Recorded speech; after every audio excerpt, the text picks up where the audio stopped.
நம்மை ஆளும் நீதியும் அவள்தான்.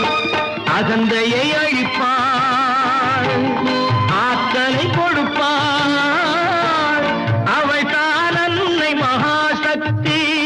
அகந்தையை அழிப்பாள், ஆற்றலை கொடுப்பாள், அவள்தான் அன்னை மகாசக்தி. அந்த தாயில்லாமல்